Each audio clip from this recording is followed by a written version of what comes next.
Shabbat Shalom, irmãos. Que vocês tenham todas as bênçãos dos céus. Estamos de novo aqui na praça, firmes e fortes, resistindo ao tempo mesmo, quase 3 anos já aqui. E sempre felizes e gratos a Deus, por termos essa oportunidade de ainda termos essa liberdade, sim, com algumas dificuldades às vezes, como a gente já falou, algumas formas de perseguições mais brandas, mas de qualquer forma feliz porque a palavra de Deus pura e genuína que nos chegou, e que foi legada, não essa palavra falsa que muitos pregadores têm por aí para alegrar os ouvidos dos ímpios, mas a verdadeira palavra que veio desde o primeiro homem que ouviu lá em Gênesis 15 e fez uma aliança com Deus, que foi Abraão, até nós, passando por todos os Moisés, todos os profetas, por Jesus e os discípulos, e nos chegou ilibado até hoje. Então a gente está muito feliz por isso. Bom, hoje a gente vai falar sobre uma passagem que é muito, mas muito, mas muito interpretada das mais diversas formas ao bel prazer e não tem nada e não guarda absolutamente nada de coerente com a realidade da passagem, que é Marcos 7. A gente vai ler do versículo 1 até o 23. Era uma contenda, uma discussão entre Jesus, o entendimento da palavra de Deus de Jesus versus a dos fariseus. A gente já falou aqui sobre a tradição dos anciãos. Há uma pregação assim que, se a gente pode dizer, uma magnum opus, uma obra-prima que mesmo Deus nos deu, que era aquela pregação sobre o sábado. Uma das alegações que os fariseus fizeram era que Jesus quebrou o sábado. E essa alegação é a mesma alegação que muitos pregadores hoje eles usam para praticar a anomia, ou seja, as coisas contrárias às palavras de Deus. Mas, percebam, foi uma alegação de quebra de sábado vinda de quem? Da parte dos fariseus acusando Jesus. Ele nunca disse que quebrou. Pelo contrário, ele disse: vocês, com as tradições de vocês, dos anciãos, as palavras extra-bíblicas, fora da Bíblia, com os mandamentos de homens, de vocês acabam negando os mandamentos de Deus, acabam então tomando algo como verdade que é extra-bíblica de homens e acaba anulando as palavras de Deus, os mandamentos de Deus. Então, tanto a alegação que Jesus quebrou o sábado, quanto que ele era beberrão e comilão, partiram dos fariseus querendo acusar Jesus, e não da verdade, Então, é falso, que Jesus transgrediu qualquer vírgula da lei, porque no próprio livro de Hebreus, que a gente já estudou inteiro, diz que ele em tudo foi tentado, mas em nada pecou. E se nada pecou, e nada transgrediu. Tudo que Jesus fez, na verdade, foi colocar o dedo na ferida dos ensinos e dos fardos pesados que eram a interpretação dos fariseus sobre a palavra. Quando ele diz em Mateus 11, do 28 ao 30, que havia fardo pesado que era para depositar sobre ele, nada mais estava dizendo sobre o fardo que os fariseus estavam colocando.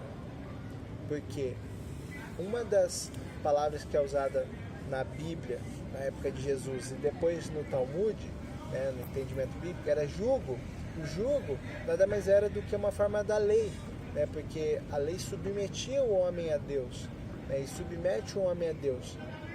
Então era esse, o jugo dele é leve, porque não tem aqueles montões de fardos que os fariseus colocavam, que eram coisas assim.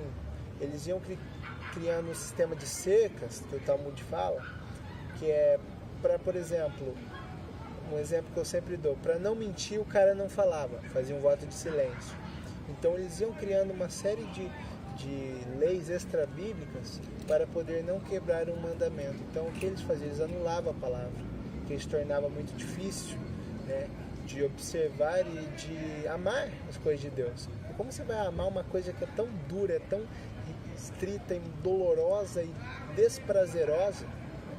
Então, essa introdução é para dizer que havia uma corrente farisaica, né? A Bíblia não fala qual que é a escola, de Hillel ou de Shammai, que eram as duas maiores escolas, mas havia uma corrente, né, que ia contrária ao entendimento de Cristo. Então, este embate que a gente vai ler está nesse sentido. Nos excessos e fardos pesados, sistemas de cercas para não transgredir dos fariseus, versus a sensibilidade e empatia que Jesus tinha dos pecadores e a interpretação que ele fazia da lei, que era muito mais humana, muito mais libertadora, quando ele diz assim que não foi o homem feito para o sábado, mas o sábado feito para o homem, no sentido que torna aquilo uma bênção e não um fardo pesaroso. Então é sobre essas duas visões que eu queria só introduzir para vocês entenderem. Então, Marcos 7, a partir do 1, diz assim: foram ter com Jesus os fariseus e alguns dos escribas, vindos de Jerusalém. Então, toda vamos dizer, a seita mais elevada dos fariseus, que vinha de Jerusalém. E repararam que alguns dos seus discípulos comiam pão com as mãos impuras, isto é, por lavar. Qual que é o ponto, amados? Está falando no verso 2. Repararam que comiam pão. Preste atenção nisso. Comiam pão. Este é o tema da discussão. Comiam pão sem lavar as mãos. E ponto. Qualquer coisa fora disso é invenção do homem. 3. Pois os fariseus e todos os judeus, guardando a tradição dos anciãos, não a Bíblia, a tradição que é fora da Bíblia, não comem sem lavar as mãos cuidadosamente. E quando voltam do mercado, se não se purificarem, não comem. E muitas outras coisas há que receberam para observar, como a lavagem de copos, de jarros e de vasos de bronze. Perguntaram-lhe, pois, os fariseus e os escribas: por que não andam os teus discípulos conforme a tradição dos anciãos, mas comem o pão com as mãos por lavar? Respondeu-lhes, Jesus: bem profetizou Isaías acerca de vós, hipócritas, como está escrito: este povo honra-me com os lábios, o seu coração, porém, está longe de mim. Mas em vão me adoram, ensinando doutrinas que são preceitos de homens. Vós deixais o mandamento de Deus e vos apegais à tradição dos homens. Disse-lhes ainda: bem sabeis que rejeitar o mandamento de Deus para guardardes a vossa tradição. Pois Moisés disse: honra teu pai e a tua mãe, e quem maldisser ao pai e à mãe, certamente morrerá. Onde que está isso? Sobretudo em Êxodo 20. Mas vós dizeis: se um homem disser a seu pai ou a sua mãe, aquilo que podereis aproveitar de mim é corbã, isto é, oferta ao Senhor. Corbã era uma oferta sagrada ao Senhor. O próprio versículo 11 explica: não mais lhes permitis fazer alguma coisa por seu pai ou por sua mãe, invalidando assim a palavra de Deus pela vossa tradição, que vós transmitistes. Também muitas outras coisas semelhantes fazeis. Então, assim, o que Jesus estava falando? O que está escrito não é o que vocês praticam. O que vocês praticam é o que não está escrito. E vocês estão transmitindo. Ou seja, era uma transmissão via oral, não o que estava escrito na palavra de Deus. Lembrando que todo o dito Antigo Testamento, o Antigo Testamento cristão, que vai de Gênesis a Malaquias, ele já estava colocado. E a Bíblia, o Tanakh, a Bíblia no molde judaico, são os mesmos livros, só que com outra ordem. Ela vai de Gênesis a 2 Crônicas. Então, toda a Bíblia, nesses livros, né, todos os livros, os 39 livros do dito Antigo Testamento, eles já estavam compostos e conhecidos na época de Cristo. Então, de todos esses 39 livros, Jesus estava falando assim: tudo o que está escrito, vocês deixam de observar para observar coisas que não estão escritas. Esse era o cerne do debate. E aí ele diz ainda, no fim do versículo 13: e muitas outras coisas semelhantes fazeis. Outras imposições e coisas extra-bíblicas eles faziam, né? E aí continua no 14: e chamando a si outra vez a multidão, disse-lhes: ouve-me vós todos, e entendei, nada fora do homem que entrando nele possa contaminá-lo, mas o que sai do homem é o que contamina. Se alguém tem ouvidos para ouvir, ouça. Depois, quando deixou a multidão e entrou em casa, os seus discípulos o interrogaram acerca da parábola. Respondeu-lhes: assim também vós estáis sem entender? Não compreendeis que tudo o que de fora entra no homem não o pode contaminar, porque não lhe entra no coração, mas no ventre, e é lançado fora? Ele pergunta. E aí tem uma passagem-chave, que diz assim, no fim do verso 19: assim declarou puro todos os alimentos, e prosseguiu: o que sai do homem é o que contamina, pois o que é do interior do homem, do coração dos homens, né? O coração do homem é como a mente do homem, a inteligência do homem, no sentido bíblico, que procede aos maus pensamentos, pois é do que é interior dos homens que procede aos maus pensamentos. O que? As prostituições, os furtos, os homicídios, os adultérios, a cobiça, a maldade, o dolo, a libertinagem, a inveja, a blasfêmia, a soberba, a insensatez. Todas essas más coisas procedem de dentro do homem e contaminam o homem. Por que eu queria falar sobre essa questão? No verso 19, há uma interpolação do texto, ou seja, há um escrito que está colocado por alguém posterior ao escrito. Então, quando a gente vai para o verso 19, vejam como é muito claro e simples. Olha o que está dizendo o 19. Por que Jesus falando? Porque não lhe entra no coração, mas no ventre. É o que você come. E é lançado fora, ele fala. Não é lançado fora, ele está dizendo. E aí, do nada vem assim: assim declarou puro todos os alimentos. E prosseguiu: o que sai do homem, isso é o que contamina. Consegue entender que ele está falando uma coisa e do nada tem uma informação que é aleatória. Ele não poderia estar falando: e assim ele purificou todos os alimentos. E assim declarou puro todos os alimentos. Será que Jesus falou? E assim declarou puro todos os alimentos. E prosseguiu e disse: não, isso é uma interpolação. Ou seja, um acréscimo que não foi escrito por Marcos. Por que a gente sabe disso? Muito claro e simples. Todos manuscritos que foram encontrados do século II, do século III, do século IV, todos eles, não existe essa interpolação. Nenhum. Tanto que o texto recebido, que é o texto grego mais assim completo em manuscritos mesmo, que é o que a versão Nestlé Aland faz, pega o grego dali, né, o grego koiné dali, o grego arcaico, ele não tem esse verso, essa parte do verso. Podem procurar, até meados do século IV, pelos anos 330, 340, 350, não existe esse assim ele purificou todos os alimentos. Isso foi provavelmente,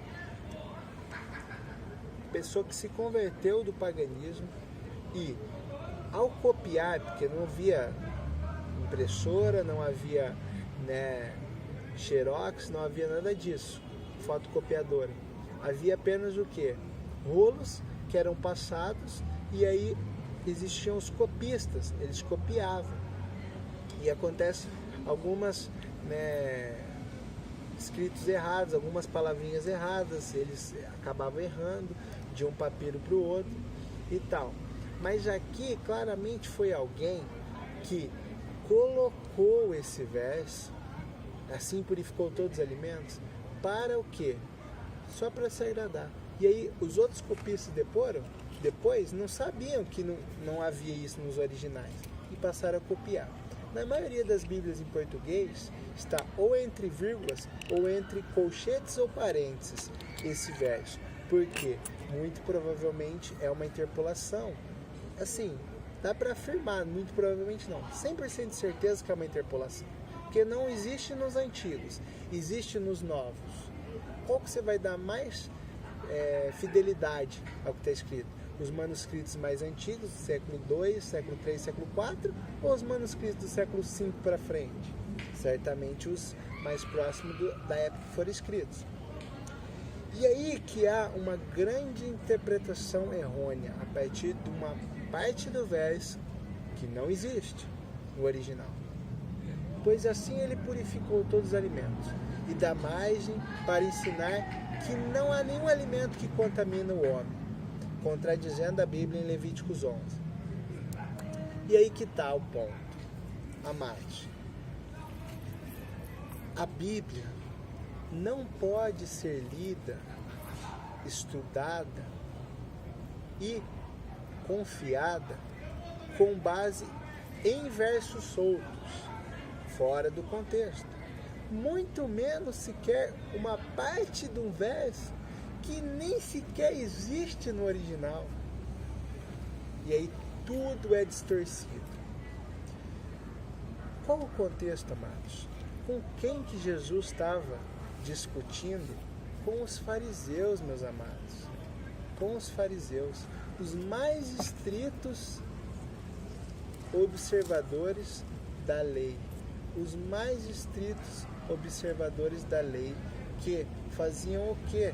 Eles faziam uma observância tão estrita e tão assim jocosa que chegava a ter o repúdio de Jesus. Mas vocês tornam impossível observar as coisas de Deus e pela vossa tradição anulam os mandamentos de Deus. Então, amados, não pode ser de maneira alguma só pelo contexto um verso que Jesus falou, está liberado, vamos comer porco, vamos comer rato, vamos comer jacaré, vamos comer qualquer coisa que Levítico não recomendava ao homem. Não pode, porque os fariseus nem sequer chegavam perto de porcos. Então só pelo contexto já diz. Porque voltem para o verso 2 e leiam o verso 2. Do que se trata? Se trata dos discípulos comerem pão com as mãos impuras. Comerem pão. O pão feito tradicional, com trigo, farinha, né, e até fermento, se for fora da Páscoa, ele não vai gordura animal em geral. Eles usavam azeite. Então não tem nem como estar contaminado, que é tudo vegetal, né? No máximo, se de repente for, né, ovos e tal, mas com certeza não são ovos de porco, né? Porque porco não põe ovo. Mas, então não é, de maneira alguma não é sobre isso que ele está falando. É simples, a tradição dos anciãos, depois o Talmud acaba fazendo uma lista tão grande que só quem leu já sabe quão grandes são as discussões rabínicas sobre lavar as mãos. Até hoje eles lavar o copo, lavar os utensílios, as panelas, o garfo, a faca, um monte de coisa, para não contaminar o interior, para não contaminar o espiritual. Mas Jesus falou, de nada eles vão contaminar o espiritual, porque o pão era puro e eles não estão impuros. Eles estão puros, porque a pureza, Jesus mais uma vez interiorizando os mandamentos, a pureza do homem não tem que ser exterior, mas primeiro interior, porque lava o copo antes para depois lavar fora. Lava o copo dentro para depois lavar fora. O que ele estava querendo dizer? Se você está puro por dentro, logo você estará puro por fora. Agora, se você está puro pela aparência e por dentro podre, de nada vale a tua pureza exterior, porque vocês são como sepulcros caiados. Por que isso? Porque naquela época, sobretudo os fariseus, eles vestiam um hábito, né, uma roupa toda longa, que hoje eles usam preto, em luto ao segundo templo que foi destruído. Mas naquela época eles usavam tudo branco, né, como uma felicidade por o templo estar erguido de novo. Então eram como sepulcros caiados, bonitos por fora, todos brancos, todos branquinhos por fora, bonitos, igual um sepulcro, né, judaico, que é tudo pintado de branco, de cal. Agora por dentro eles eram como, né, aves de rapina, como urubus, todo podre por dentro, né?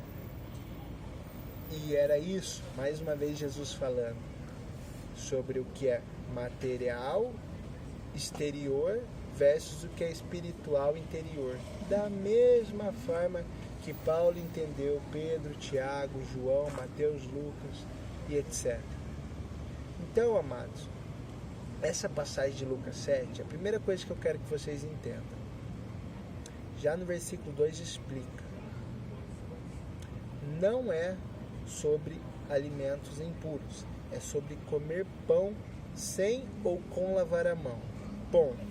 Segundo ponto que eu quero que vocês entendam e creiam e busquem saber se é verdade mesmo que eu estou falando, e vocês vão achar que certamente o que eu estou falando é verdade, porque não vou mentir para vocês. O fim do verso 19, onde diz: todos os alimentos foram purificados, não existe em nenhum manuscrito original, assim, manuscrito que foi datado de maneira legal, não manuscritos forjados, né? Mas todos os manuscritos que foram datados e catalogados do século II, do século III e até metade do século IV, ou quase metade, eles não existem. Não existe metade desse verso, o fim do verso. Todos os alimentos foram purificados. Não existe. Só essas duas coisas já eliminam qualquer possibilidade de Jesus transgredir ou quebrar qualquer palavra que estava sido escrita. E também eu digo mais, como a gente já pregou aqui, sobre a alimentação saudável conforme a Bíblia. Nem sequer Atos 10, onde Pedro teve a visão dos animais impuros que caíam como lenço, está falando sobre comida. Porque vocês vão ler Atos 10 inteiro, ele vai dizer, e ainda razoava sobre isso, ainda pensava sobre o significado, quando viu os gentios à porta. E aí ele entendeu que nenhum homem era impuro para Deus apenas pela nacionalidade. Se tratava de nações, línguas e reis. E em nenhuma outra parte, quando em Romanos, nas cartas de Coríntios, quando Paulo fala, uns comem, outros não comem, outros comem carne, outros não comem, estava falando sobre jejum e alimentos oferecidos aos ídolos. Em Colossenses, como um não julgue pelo outro que o come ou deixa de comer, pelas festas, pelos sábados, era apenas coisas das tradições dos anciãos. Não há nenhuma sequer licença na Bíblia para fazer o que você quiser, comer de tudo e dizer que está limpo. Não há. Com certeza absoluta eu digo isso, com todo respaldo, não só de Deus, como da ciência e dos exegetas, né, daquelas pessoas que estudam o texto no original, como a gente acaba estudando. Então eu quero que vocês entendam e tenham temor pelas palavras de Deus, ao ponto de não distorcerem a Bíblia a seu bel prazer. Porque é como eu falo para alguns que a gente acaba debatendo, né, esses anos. O bandido, quando vai matar alguém, ele certamente não usa a Bíblia para matar alguém. Ele não fala, tem um verso lá que eu vou matar alguém e eu uso a Bíblia. E nenhum pecador, em sã consciência, mesmo que não tenha conhecimento da Bíblia, sobretudo, ele usa a Bíblia para dar respaldo ao pecado dele. Certamente não o faz. Agora, por que os cristãos, que se dizem muitas vezes tão iluminados, tão superiores, e que trarão a salvação ao mundo, e se veem muitas vezes superiores a outras religiões, por que eles querem um respaldo para fazer o que é contrário à Bíblia? Eu não consigo entender. Porque se você quer pecar, se você quer mentir, se você quer adulterar, invejar, se ensoberbecer, você não precisa da Bíblia, meu camarada, para fazer isso. Vai e faça. Não precisa. Mas aí que tá. A pessoa quer um respaldo falso, cava um respaldo mentiroso para poder fazer tudo que é ruim, tudo que é de mal, tudo que é de mácula. E aí, duplamente, ele vai ser condenado. No sentido que não está salvo e por não estar salvo, não cumpre com amor as coisas. Pelo contrário, descumpre e ainda sabendo que está descumprindo, acha uma brecha para dizer que está cumprindo. Duas vezes errado. Então se hoje, como diz em Apocalipse, Jesus estiver à porta, abra. Mas abra de todo o coração. Eu faço um desafio a vocês. Entregue hoje a vida de vocês a Cristo. Independente se você sabe da Bíblia ou não sabe da Bíblia. Como um dia, alguns anos atrás, eu não sabia nada da Bíblia. E hoje, graças a Deus, eu sei, né, alguma coisa. Ainda que mais do que aqueles que pregam falsamente, nada perto de Deus. Mas eu faço um desafio. Aceitem a Jesus de todo o coração de vocês. Só isso. E no dia seguinte, se ajoelhem, agradeçam a vida, a liberdade e a quebra das algemas que Jesus tirou do pecado de vocês. E vão e leiam a Bíblia, de Gênesis a Apocalipse. Terminou, começa de novo. Terminou, começa de novo. Com uma oração sincera no coração. Jesus, me mostra a verdade e não os preceitos de homens, que são piores do que os fariseus, que aumentavam o que muitas vezes, para fazer o bem, aumentavam. Esses não. Para fazer o mal, eles distorcem, tiram ou aumentam, mas para fazer o mal. Me mostra a verdade. E certamente Jesus vai encaminhar vocês para o mesmo ensino que vem sendo espalhado desde Moisés até o último que escreveu foi João, no livro de Apocalipse. Eu faço esse desafio e vocês vão ver que a verdade vos libertará, como João 8,32 diz. E uma coisa que não pode faltar a gente falar: Jesus vai voltar, amados. As obras de vocês testificarão diante de Deus se são obras de salvação ou obras de perdição eterna, de salvação eterna ou de perdição eterna. Se entreguem, sendo salvos, permaneçam nessa graça, que é de graça, mas não é qualquer jeito, porque Jesus vai voltar. É o que a gente pede e ora no nome santo de Jesus, Beshem Yeshua HaMashiach.